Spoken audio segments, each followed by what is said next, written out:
Está no ar mais um Vida em Condomínio. Você, corretor de imóveis, advogado, síndico, administrador ou morador do condomínio, esse é o seu canal para você tirar todas as suas dúvidas e conhecer mais do mundo do condomínio. Hoje estamos no programa falando sobre o Airbnb, as perguntas que nos vieram.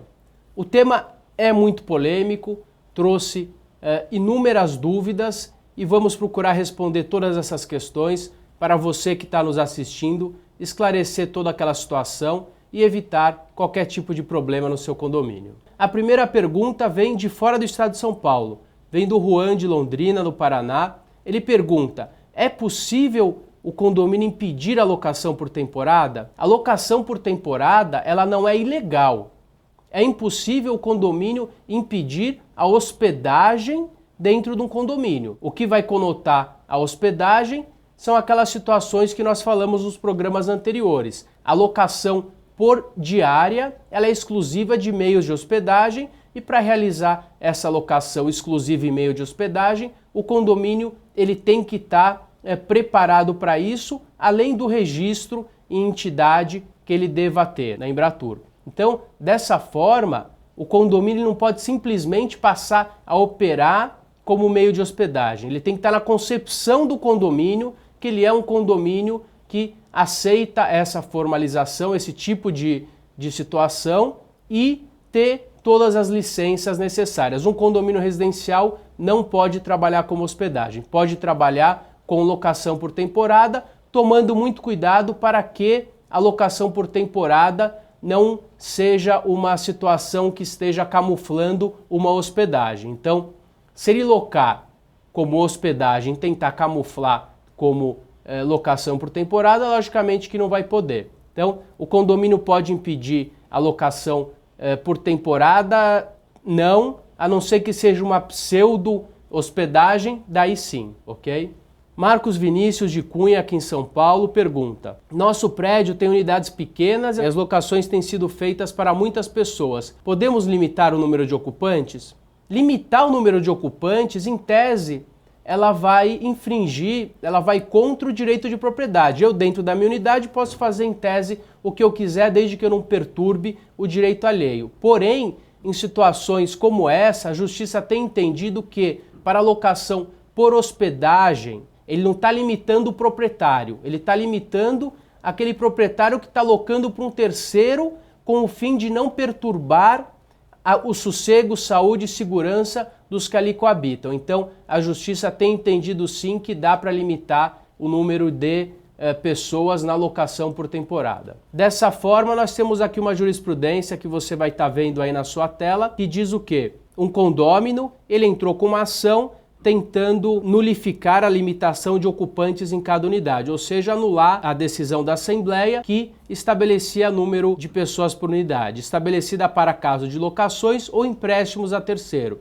Impossibilidade, quórum observado, licitude da regulamentação, hipóteses específicas, inexistência ao direito de propriedade. Então, nesse caso, o Tribunal de Justiça entendeu o que o condomínio poderia, sim, impedir, limitar o número de pessoas na unidade para local para emprestar e que essa limitação ela deveria ser respeitada. Então, essa Assembleia ela é válida sim e não interferiu de forma alguma no direito de propriedade. O Jorge de Franco da Rocha pergunta: é responsabilidade do porteiro receber e entregar chaves na portaria? Podemos proibir? Se você pensar só como Airbnb, você não pode discriminar uma pessoa porque ela está locando se aquele prédio permitir.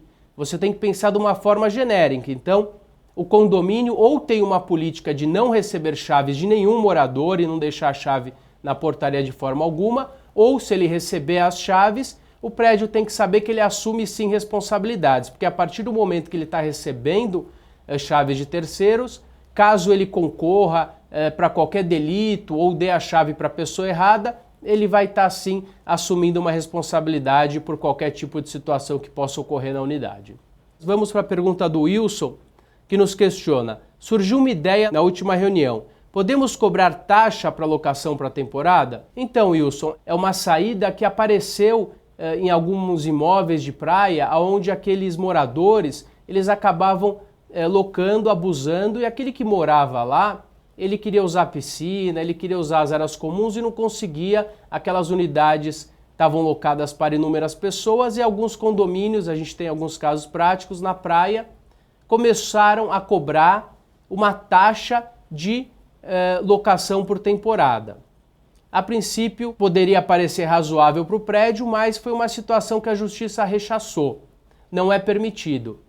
Porém, nós vimos agora na pergunta anterior, o judiciário entendeu como razoável impedir o número alto de pessoas dentro de uma unidade. Essa talvez fosse uma saída para o seu caso relatado aqui.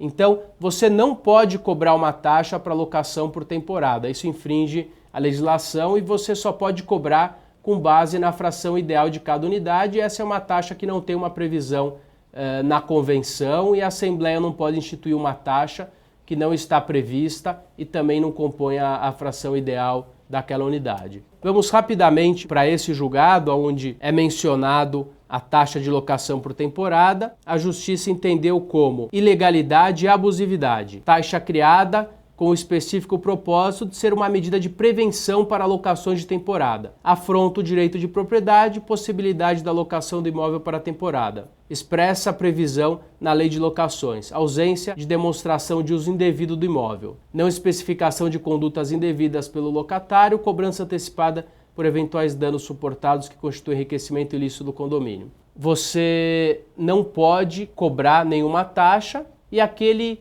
que está locando, ele não pode preventivamente ser penalizado por qualquer tipo de situação que ele não causou. Logicamente, se aquele inquilino trouxer qualquer prejuízo, aquele condômino vai responder pelo prejuízo que ele causar. Não dá para o condomínio cobrar antecipadamente através de uma taxa de locação ou qualquer outra situação. A Justiça entendeu, está claro o julgado, como ilegal e abusivo.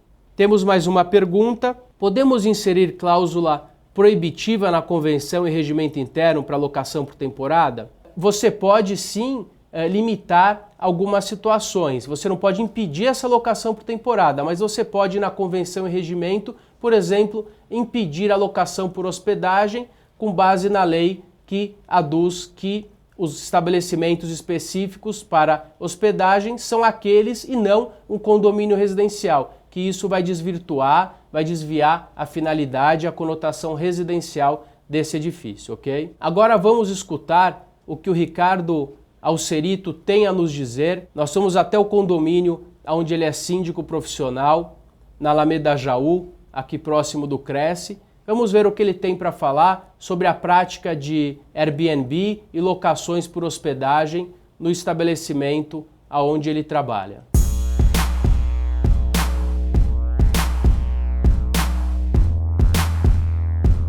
Aqui no La Residência Paulista é um condomínio que tem uma característica peculiar, que é um flat residencial. Então, ainda que seja permitido o proprietário alocar a unidade dele por curta duração, períodos inferiores a 90 dias, a gente adota uma série de procedimentos para proteger o condômino como um todo, né? Aqui na região da Paulista é muito comum as pessoas procurarem esse tipo de locação de curta duração, porque as pessoas vêm para eventos, vêm para algum simpósio ou vêm para trabalho por um período muito curto e procura ficar na região. E muitas vezes o flat oferece uma comodidade maior do que o hotel. Em prédio residencial, eu acho que é bem complicado. É preciso muito que o síndico tome muito cuidado com quem são as pessoas que estão usando a unidade, de que forma que ela está apresentando a unidade para ser locada. Muitas vezes as pessoas confundem, porque através do portal que fazem esse tipo de locação, não dá exatamente o detalhe preciso de como o condomínio é. Então a pessoa às vezes acha que está indo para um hotel ou está indo para um flat residencial e na verdade o prédio é só um simples condomínio residencial, que não tem os mesmos serviços que esses outros empreendimentos têm. Então acaba causando um certo transtorno para os condôminos, né? A pessoa acha que está no hotel, que está num clube e na verdade ela está na casa de outras pessoas, né? E a pessoa que não está habituada a residir num condomínio, ela não conhece a rotina daquele condomínio, não conhece em detalhe as regras daquele condomínio. E é muito difícil que num prazo muito curto de hospedagem, que ela venha a residir naquele lugar, que ela se habitue rapidamente. Então acaba, por vezes, não usufruindo da infraestrutura da forma correta, de acordo com as regras que todo mundo participou, que está habituado a usar, e acaba incomodando outras pessoas.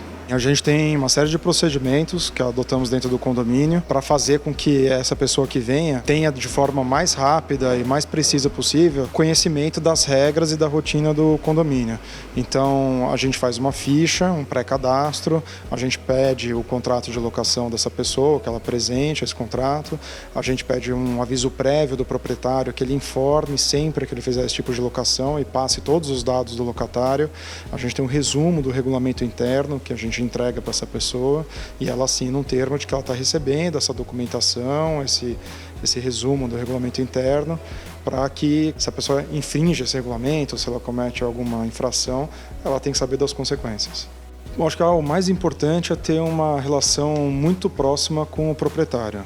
Informar o proprietário o que pode, o que não pode. Se o prédio é residencial e a ampla maioria dos condôminos não vê com bons olhos esse tipo de locação, é essencial que isso seja comunicado, definido em assembleia, colocado em ata essa votação, e caso não venha as pessoas a decidir que não é de bom tom que faça essa locação, que informem os proprietários os motivos, quais são os acontecimentos que levaram o condomínio a tomar essa decisão, e se for o contrário, se as pessoas decidirem que isso não tem nenhum impacto, que é uma coisa que é direito do proprietário, que ele pode fazer, que faça da forma correta, informando qual é o perfil do prédio, informando o regulamento, informando as consequências das infrações. Então isso tudo é importante que seja bem pautado e documentado e formalizado.